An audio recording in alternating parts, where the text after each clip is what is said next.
or nothing, but it's a little bit. Don't worry about it. All right, what is this, water? Yeah, we ran out. Why got his shirt on? Huh? No, this is 1, 2, 3, 4. So let's go ahead and get this started, guys. Thank you so much. This season has been epic, to say the least. We've had such a great time from the start of the season to the finish, and you got to give Team Triplets, each and every one of these guys, so much credit because we didn't do it alone. We recognize, and I will never not say, with ISO Joe, having him and his leadership, what he's done throughout the week after week, his workouts, his work ethic, working out. What you see on game day is a small portion of what he's done to be ready for that week. I can go down the line. When you look at Teddy, I mean, Teddy stayed ready all the time. There's games, Teddy is ready. There's times in games that he didn't get in, other games when he came out and he was phenomenal, and I wish we just had more time to play more guys, but he played and helped us, and even when he didn't play, helping me out, while coaching, and just a great man, but also an excellent player, excellent teammate. Amar'e came, and I do want to thank Chris Johnson, who we originally drafted, and Chris was a great guy who contributed to us with our team. But we ended up trading Chris when we had the opportunity to get Amar'e. And Amar'e, the reason why we wanted Amar'e is because not only is he a good scorer, he's a defender, he can guard anybody. He gave us a lot of ability to be versatile. So Amar'e, and he stepped up big, as you guys saw today. Started out a little slow, and we said, what? Just stay with it. He kept fighting through it. Well, that ain't how I said it. Tell how you really see it. We got kids in here right now. Big Al. Take your time, man. Now, AKA Baby Hair. Big Al came in and just solid for us in the middle. Every big man that we saw, somebody else was talking about, but y'all don't want to see this guy and that guy. I said, you know what, on the paper, we got Big Al. Enough said. Big Al wreaked havoc on the inside, did a lot of things that may not be on necessarily scoring, but he scored, rebounding, just being in there and battling with some big, tough guys. This is a very physical league. Nobody gave Big Al credit, but I give you credit, Big Al. Every game, in and out, we don't win without you being inside battling. So thank you. God bless you. Then Pargo, our leader. Pargo is a coach himself, and he just did a great job in every aspect, whether it was contributing coaches. I came up with plays, Pargo came with 5 plays. I'm like, okay, Pargo. Pargo had the pen and the paper, he had the board, he coaching on one side. I said, you know what, it's all good because that's his nature. In a point guard, you need a guy who's going to come in and be a coach as well. So it was fine for me. A great part, I think, about being a coach and being a leader is also being a listener. And I appreciate you, Pargo. I thank you. You pushed me. You made me better. So I appreciate you, brother. And Double A down there. Double A, this is our guy. He's the receiver on the team, if you know what I mean. We got to give Double A some extra love. The diva. No? Anyway, right over your head. No, I got you. You got the diva. Okay. You're the only one. But he's tough as nails. Double A come out and fight with anybody. And Stack is a handful, as you saw. ISO Joe on him, but Double A for us, week in and week out, tough, doing whatever we need, whether it was coming off the bench, starting, if he didn't play, still talking to team players. So I know people look and you go, oh, you guys have ISO Joe, that's why you win. No, it's a team effort. We all work together week in and week out. We had a great game plan every week, and we stuck to it, and when it was time for us to leave it, we left it, and yeah, we go ISO Joe. Any questions? Lisa, yes. Nico with Half Court. First of all, welcome home. Thank you. Congratulations on a championship. You've won on so many different levels. You've also won in this building before, but always as a player, this is your first coaching medal. How does it feel to roll and rank with your other medals? Well, it ranks right up there. Obviously, I've coached I have very little coaching experience, but I tell you what I do have. I have leadership experience. I have experience with working with teams. I know what it means to lead. I know what it means to follow. And I know what it means to hopefully inspire and bring guys together to have one goal. Usually they say a team takes on a coach's passion, and I try to be very passionate with our guys and honest. You can see they're silly. It's like having I have one son, it's like 5, 6, what, 6? They're silly, they're funny, and I enjoy every minute of it. We have little inside jokes, but at the end of the day, they all have the same passion and fight and will to want to win. It wasn't about me being a woman and them men, it was about balling, and that's what they did. Hey Lisa, Cameron Buford here, Voice of the Fans. Could you elaborate on this team chemistry that you guys seem to have built, and you guys just in this last 2 minutes really show that it's a family here, a family effort. Could you elaborate on that and how you as a leader kind of brought that together? Well, I don't think that I initially brought that together. I mean, Joe is our captain. He chose our team. I chose him, he chose the team. And so I think he chose guys that he knew had the right work ethic, that it wasn't about very, very unselfish. I mean, he yes, led in scoring, but he also led in assists. We have a very unselfish team. And they work together. You here on the sideline, if you just spotlight on our team, everybody's helping somebody while they're out there on the court communicating. And that type of passion, I don't know if every team has that, but I did hear from some other coaches that it's not quite the same. So maybe I've been really blessed to have some really good men who took this whole Big 3 job series every day, week in and week out. Congratulations on the championship. Thank you. I got a question for Joe. Oh, what's up? Hey, what's up, fam? Lamar, RTV, Rap Entertainment Television. What's up? You hit many big shots in your career, man. But just tell me, looking at that shot tonight just seems so big to me. How did it feel to you, as it left your hands? How did that shot feel tonight? The last shot? The last shot, yes, sir. He hit so many. You know, which one you were talking about? Or the last one? Hey, listen, it was a momentum shot, honestly, man. I knew we needed 3 points to win. I wanted to take that shot and make that shot not only for myself, but for my teammates as well. It's been a great season. I've enjoyed every aspect of it. Us getting together on the weekends, practice and training during the week, preparing ourselves for battle every weekend has been awesome. So, to come out on top, to be the top seed and to win it all, this is very special. I got a chance to do it with a great cast. Obviously, Lisa, who has kept us in check the whole time.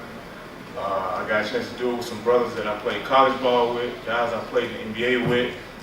Obviously, Big Al and Amar'e, 2 guys that live in Atlanta. So this has been a family thing, man. It's been great. It's been awesome. I'm glad we was able to come out victorious. Yo, other than the title, why did you join Big 3? Man, to come out and have fun, compete, obviously play to win. But like I said, I got 2 guys who I played college ball with, been friends over 20 years. This is special. So that was one of the things that really that I wanted to get into with them. Lisa, Larry Bassani from Nuts and Bolts Sports. Here, I'll stand up. I'm one of the few people in here that's not 6 feet tall, so congratulations, and I want to congratulate you gentlemen on your victory today. Very specifically, I want to hone in on a word that you used, leadership. We saw Becky Hammond win in the Summer League a couple of years ago. You now have won the Big 3. We're seeing the advancement of women, specifically in basketball. What does today's victory mean? I think when you give a person an opportunity who has been prepared, when preparation and opportunity meet, it equals success. We've heard that saying before, but I think it's no different just because I'm a woman. we're in a time where we have to make some changes, and we have to embrace the fact that there's men on this earth and there's women, and we are 2 human beings who are adequate enough to be intelligent enough to do a job, and it shouldn't be based on gender, just like it shouldn't be based on race, just like it shouldn't be based on sexuality. I mean, all those things are so ignorant when you think about having that as some sort of basis for any job that you do. It just makes no sense. So for me, it's just like, are we really still talking about that? And unfortunately, we are. So, that's fine. Nancy won last year, blessings to her. She understands basketball. She's played at every level, and she played very well. And does that mean everybody is a good coach that played basketball? Absolutely not. We've seen some great players become coaches and did not work out. And some of that has to do with people skills, right? It has to do with how you lead, how you encourage people, how you inspire them, and also the level of respect maybe they have for you. So that's just characteristic things. It has nothing to do with gender. This question is for any one of you. Last week we talked about how your team needed to come off to a strong start. How were you guys able to keep that momentum going throughout the game today? Who, for anybody?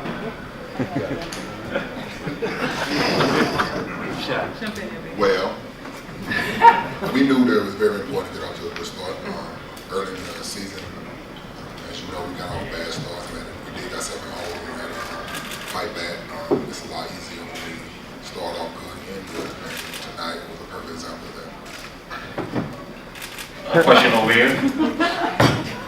This question is for Al and Allen. Guys, you guys being veterans in the NBA and guys being around for a while, what was the most important adjustment you had to make in order to be successful in this Big 3 league? I didn't have this to is for run. round 2. Oh, I didn't have to run full court. So I was always ahead of the game. Allen, same for you. I think it was just, like I said, it's 3-on-3, so the spacing. I don't think it was that big of an adjustment, but I mean, ISO Joe on the squad spread and be able to shoot helps out. Lisa Lynn, John Rook for Collider Sports. What's the one coach that you faced this year that really kind of challenged you and helped you grow as a coach yourself? Because you talked about this being your first year coaching the team. You brought this team together, took them to the title. But what's one coach that understood this 3-on-3 game a little bit better that kind of challenged you? I'm sorry, I'm new at coaching, so I've never ever thought about the other coach of any other team. No, I just mean like when you played. No, I'm just saying, like I don't know that I should think about the other coach. Okay. I haven't coached enough to even know that that's a possibility. For me, it's just about looking at the team. Each team I have dissected, and I give our guys tendencies of what's going to happen, what they like to do. If a guy's going to pump fake before a jumper, I'm going to let you know. Don't foul him because he's going to pump fake every time before he shoot a jumper. Like, I just try to give them extra details about who we're facing so that they have an advantage. And then the last thing is just looking at us.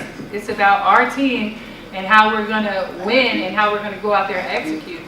I don't know, was I supposed to look at the coach? And I don't know that. I mean, in-game adjustments, you know, some coaches play. Oh yeah, well it's always a chess match. Yeah, that's what I'm In talking game, about. yeah. Was there You one know, coach but that really I'll challenged tell you one of the mistakes I That's did what I'm make as a coach, trying to adjust our team to play another team. Right. I realized they have to adjust to play us. So that's probably Well, one you thing. did. I don't know which game it was, but I know that that was the best adjustment I could do is put our guys out there and make them figure out how to guard us versus us trying to just move to what moves they're making. Joe Johnson. Royce White, so one second. Ignore Royce. Don't. Whoa. Royce White, Big 3. What's First up? of all, congratulations to you Thank you. guys. Thank you. Yeah, great season. I got a question for ISO Joe. Obviously, there's been a lot of talk about your return to the NBA and whatnot, and there seems to be a theory going around the basketball world that we're moving away from isolation basketball. Me as a fan and as a young player that's been watching you since I was much younger, obviously I've watched you now go out and not only lead the team in scoring but assist, which shows that you can score isolation and still move the ball. Just talk a little bit about that whole theory of isolation basketball being gone and your plans moving forward. I wouldn't say it's gone. I think, especially in playoff series, when both teams know exactly what you're running and what you're doing, it's all about getting a bucket. So I wouldn't say it's gone. It's definitely still in. I don't think a lot of teams run it as much, but it definitely happens. For me, within the next couple of weeks, I got quite a few workouts with different teams. I'm just enjoying the process, man. To be, at my age, still be able to compete, play hard, play at a high level against these younger dudes. For me, it's been unbelievable, and I've just been, like I said, enjoying this process and continue to work. Joe, first of all, congratulations on all your success. Thank This you. could possibly be a one and done for you with the Big 3, so we will miss you if you don't come back. I know you get a lot of calls. I'm just saying he's getting a lot of calls from people. It's probably going to Is there anything you would like to say to guys that possibly retired or that are still good basketball players that might want to come to the Big 3 and encourage them to join the league so that they can grow? Well, I think we all have many different reasons for joining this league. For me, it was camaraderie. The guys. When you're done playing professional, that's what you miss the most. Being around the guys, laughing, talking, having a great time. For me, that's what I miss more than anything. So getting a chance to do that with these guys has been fun. I didn't come into this league thinking I was going to lead the league in scoring or assists. That wasn't my purpose. I just wanted to come in, play hard, have fun, and enjoy the whole process. And it's just kind of, everything has kind of unfolded the way it has, organically. I didn't have any motive when I got into this. But, like I said, I'm just enjoying the process right now, and we'll see what comes out of it. This question's for Lisa.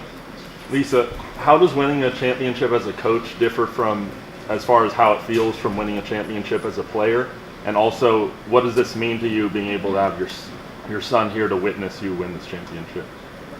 Wow, I think, well, obviously as a player, the jitters I thought would be different. I was a little nervous this morning and excited, but when I thought about winning here, winning 2 championships here actually, you know, the thought is the same, that you want to win and you got to fight and you got to go get it. And so my thought, even through the process of the week, is just evaluating and killing threes, knowing we have better talent, but I knew that our guys, I heard and watched some video of them talking about, you know, oh man, we want to play y'all, we can't wait to see y'all. I'm like, it's a much different game watching us than being out there with us. And so, you know, I talk a little bit of trash. I had a chip on my shoulder, I ain't gonna lie, all day, yesterday. You know, they know I've been,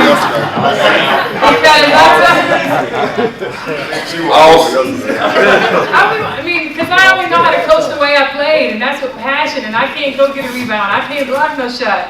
I can't knock down the 3 for y'all. Right. So anyway, yeah. So anyway, I approached it like I was playing, and I just did the game plan as if I was playing. But I appreciate that this team, they have the same passion and the same love of this game. The very first night that we got together during, what was it, the draft? Yeah. It was Joe, it was Pargo, and some of the other guys was heading to the club. And I'm like, so what y'all getting ready to do? They're like, oh no, we about to go to the gym. Like, I was like, oh, I got the best team ever. Like, I kept telling that story to my husband. I'm like, hey, see, my guys wasn't going to the club. They was going to the gym at 12 and 1 in the morning. Like, that's it. Call the club. I know they'll play with it. Who is that? Us. No. Go ahead, finish, because it's about to turn into the other thing, the other part. What does it mean to have your son with you during these championships? Oh yeah, MJ too. It's been phenomenal. Obviously, as a mom, coaching men and him having the opportunity to fall in love with the game and to be able to work. I put him to work, of course. So him being a kid reporter, but also finding role models and watching these men and how hard they work, and him going back working with his trainer. Hopefully it'll pay off for him and he'll have the opportunity to continue to be great in school, but also maybe one day if he chooses to work as hard as these gentlemen work to play at a professional level. Thank you. Jamario. Hey! What's up?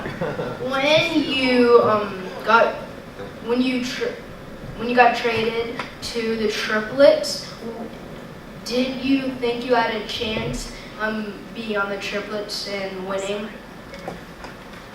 Well,